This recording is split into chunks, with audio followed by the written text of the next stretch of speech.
figure you out. If I can have you now, then easy's what I'm about. I think you might be.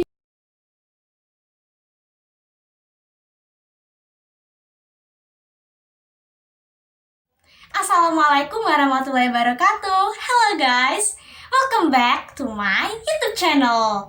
Di video kali ini aku bakalan praktikum tentang salah satu sifat koligatif larutan. Nah, sebelumnya nih teman-teman semua udah pada tahu belum tentang sifat koligatif larutan? Sifat koligatif adalah sifat yang hanya bergantung pada jumlah partikel zat tertentu, tetapi tidak tergantung pada jenis partikelnya. Sifat koligatif larutan meliputi penurunan tekanan uap, kenaikan titik didih, penurunan titik beku, dan tekanan osmotik. And of course, di video kali ini aku mau praktikum tentang tekanan osmotik. Nah, teman-teman semua udah pada tahu belum tentang tekanan osmotik itu apa? Jadi, osmosis sendiri merupakan peristiwa merembesnya pelarut dari larutan yang encer ke larutan yang lebih pekat melalui membran semipermeabel. Nah, kan osmosis larutan bergantung pada jumlah partikel larutan. Nah, buat teman-teman semua yang udah pada penasaran nih sama praktikumnya, apa aja alat bahannya, dan gimana langkah-langkahnya, langsung aja ke next videonya.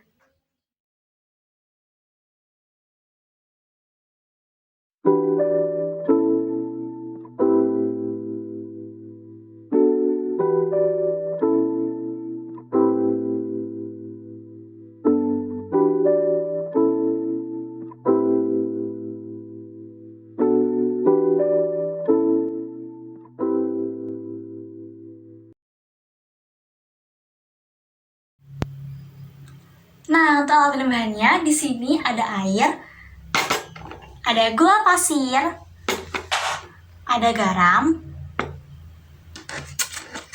penggaris, pisau, ada juga pengupas, ada 4 gelas, sendok, telenan, gelas ukur, juga ada wortel, juga ada mangkok.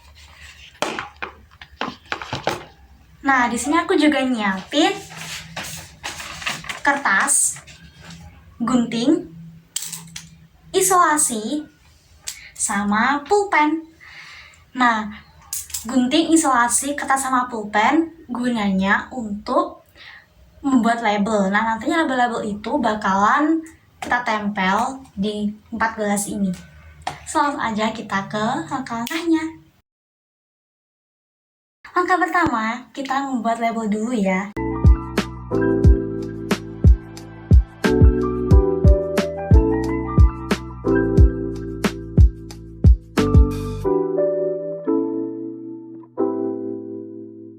Nah, hasilnya kayak gini nih. Habis itu kita tempelin ke 4 gelas plastik tadi ya.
Nah, kayak gini.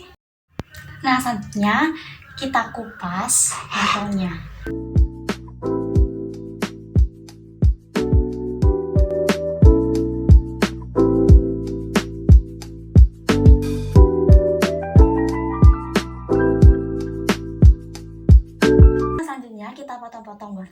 8 buah.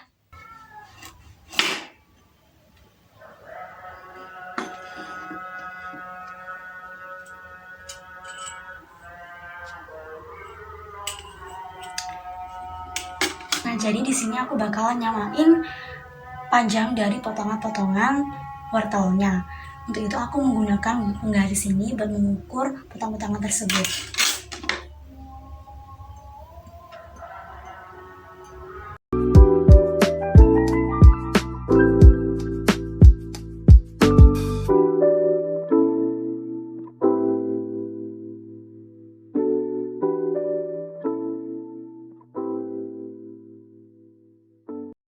Ini dia 8 buah potongan dadu wortel.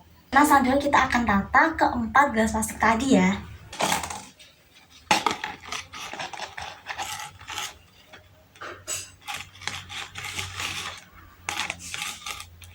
Nah, kayak gini. Langkah selanjutnya yaitu memasukkan gula, garam, dan air. Nah, pertama kita masukin 1 sendok makan gula ke gelas ini, ke gelas yang bertuliskan air plus 1 sendok makan garam plus 1 sendok makan gula.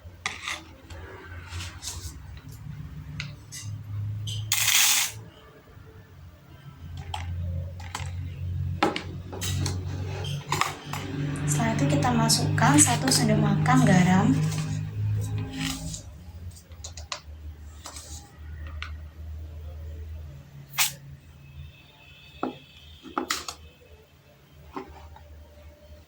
Nah, habis itu kita masukkan 3 sendok makan garam ke gelas yang bertuliskan air plus 3 sendok makan garam.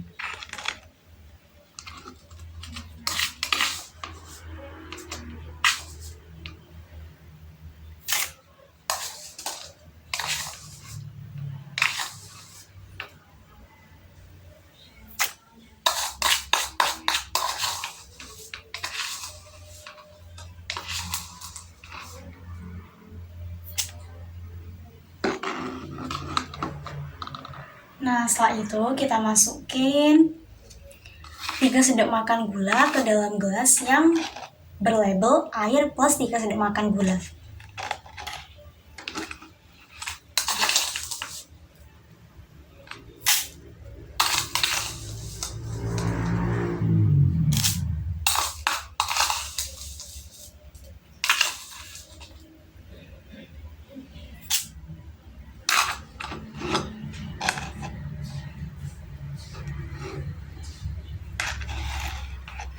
Maka selanjutnya kita masukin air ke masing-masing gelas.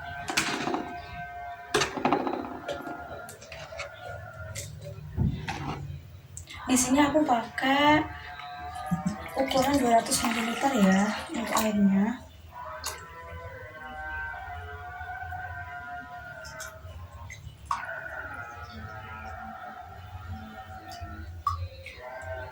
Nah, kira-kira segini. 200 ml.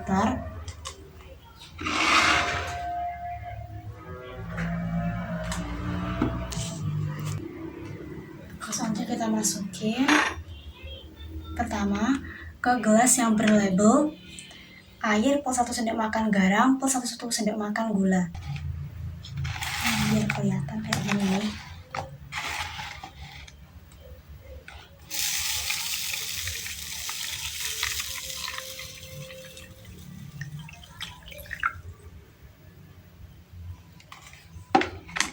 Nah, habis itu kita aduk.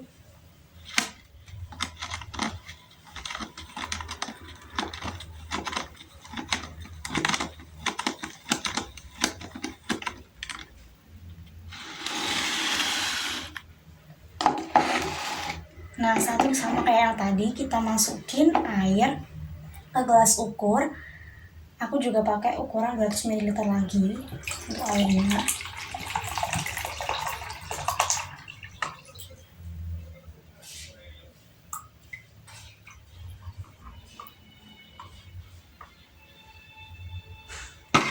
Nah, segini nih. Nggak kelihatan ya. Nah, habis itu kita masukin ke gelas yang berlabel air plus 3 sendok makan gula.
Nah, ini dia keempat gelas yang udah aku masukin air, gula ataupun garam.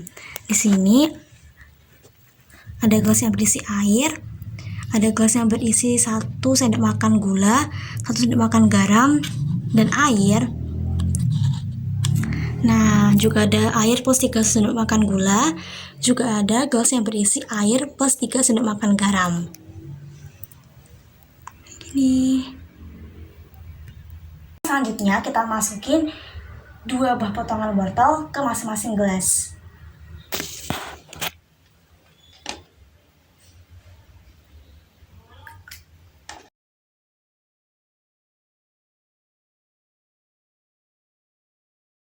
Nah, kayak gini nih. Langkah selanjutnya kita diamin selama 24 jam ya guys.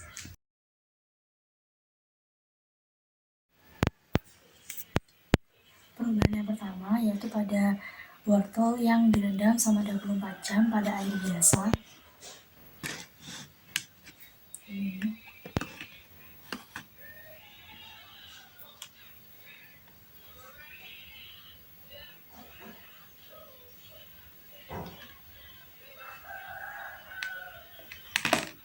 Teksturnya masih keras, yaitu malah keras banget sih sebenarnya. Dan untuk ukurannya sendiri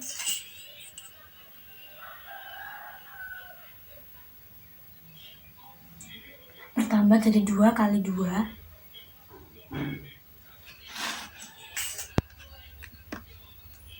Sedangkan perubahan yang terjadi pada wortel yang direndam selama 24 jam pada air yang ditambahkan 1 sendok makan garam dan 1 sendok makan gula, yaitu kalau dari segi teksturnya dia masih sama kayak sebelumnya,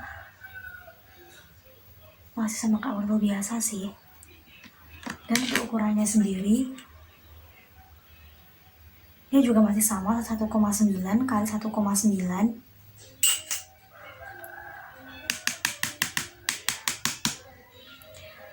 Untuk wortel yang direndam selama 24 jam pada air yang ditambahkan 3 sendok makan garam, perubahannya yaitu kalau dari segi tekstur dia benar-benar lembek banget.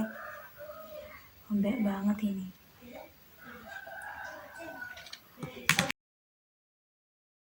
Sedangkan untuk ukurannya sendiri dia menyusut menjadi 1,7 kali 1,7.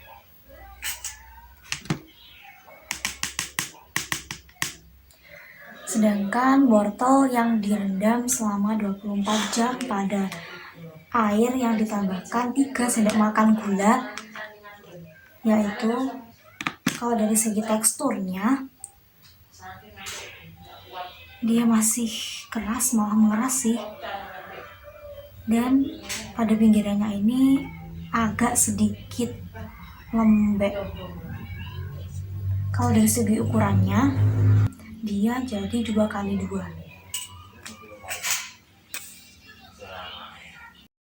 Nah, ini perubahan dari wortel yang udah direndam selama 24 jam pada air, gula, ataupun garam. Yang pertama, perban wortel yang udah direndam selama 24 jam pada air biasa. Teksturnya keras banget.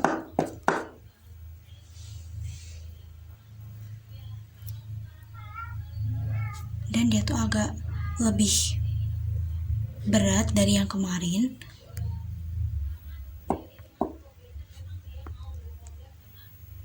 Nah, berikutnya perban pada wortel yang udah direndam selama 24 jam pada air ditambahkan 3 sendok makan gula. Perubahan yang terjadi yaitu teksturnya sudah di dalam ini masih kasar, sedangkan di luarnya atau pinggirannya dia tuh lembek. Nih kayak gini nih.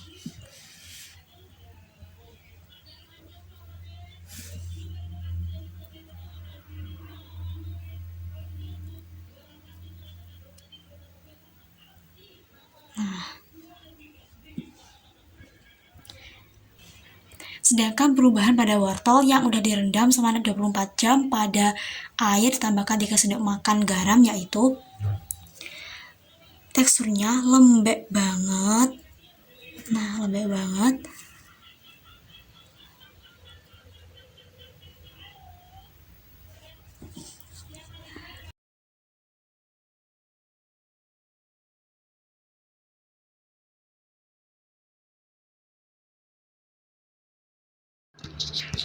Untuk wortel yang direndam selama 24 jam pada air yang ditambahkan 1 sendok makan gula dan 1 sendok makan garam tidak mengalami perubahan apapun, yaitu tidak mengalami perubahan tekstur ya teman-teman.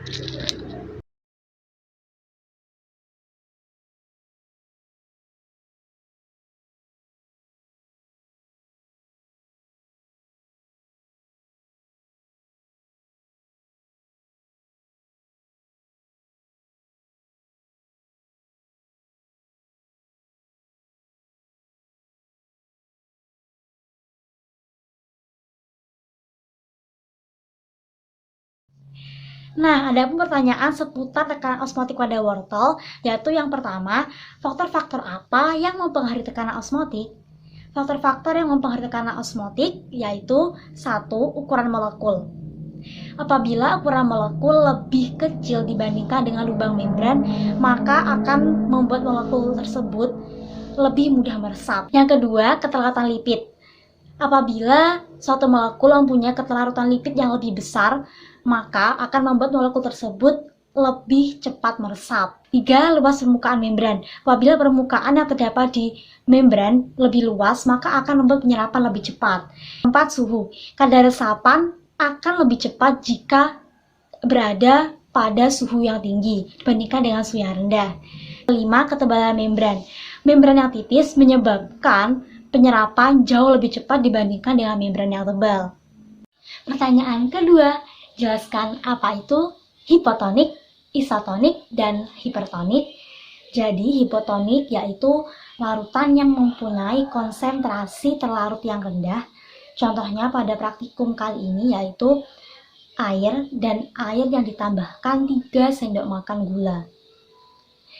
Isotonik yaitu larutan yang mempunyai konsentrasi zat terlarut yang sama atau tekanan osmotik yang sama sehingga tidak terjadi pergerakan di air. Contohnya pada praktikum kali ini yaitu air yang ditambahkan 1 sendok makan garam dan 1 sendok makan gula. Dan hipertonik yaitu larutan yang mempunyai konsentrasi terlarut tinggi. Contohnya pada praktikum kali ini yaitu air yang ditambahkan 3 sendok makan garam.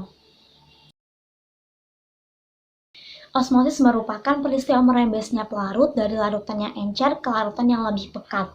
Osmosis sendiri juga diartikan bergeraknya air dari larutan yang memiliki konsentrasi rendah ke larutan yang memiliki konsentrasi tinggi. Dalam praktikum kali ini dapat disimpulkan bahwa wortel yang mengalami peristiwa osmosis ditandai dengan adanya perubahan ukuran yang semakin mengecil dan adanya perubahan tekstur yang semakin lembek. Hal ini terjadi pada wortel yang direndam selama 24 jam pada air yang ditambahkan 3 sendok makan garam. Hal tersebut dikarenakan air yang ada di dalam wortel memiliki konsentrasi lebih rendah daripada larutan yang ada di luarnya. Sehingga air yang ada di dalam wortel justru bergerak keluar menuju larutan yang ada di luarnya. Sedangkan untuk wortel yang direndam selama 24 jam pada air biasa dan air yang ditambahkan 3 sendok makan gula tidak mengalami peristiwa osmosis. Hal ini ditandai dengan adanya perubahan ukuran yang semakin membesar dan perubahan tekstur yang semakin keras. Hal tersebut dikarenakan air yang ada di dalam wortel memiliki konsentrasi yang lebih tinggi daripada larutan yang ada di luarnya. Sehingga larutan yang ada di luarnya justru bergerak masuk menuju ke wortel itu sendiri. Untuk wortel yang direndam selama 24 jam pada air dan ditambahkan 1 sendok makan garam dan 1 sendok makan gula juga tidak mengalami peristiwa osmosis. Hal ini ditandai dengan tidak adanya perubahan ukuran dan tidak adanya perubahan tekstur. Hal tersebut dikarenakan air yang ditambahkan 1 sendok makan garam dan 1 sendok makan gula termasuk salah satu larutan isotonik. Sedangkan larutan isotonik sendiri merupakan larutan yang mempunyai konsentrasi larut yang sama sehingga tidak terjadi pergerakan di air. Maksudnya, yang pertama, tidak ada kecenderungan untuk larutan yang ada di luarnya itu masuk ke dalam wortel. Dan yang kedua, tidak ada kecenderungan untuk air yang ada di dalam wortel bergerak keluar menuju larutan yang ada di luarnya.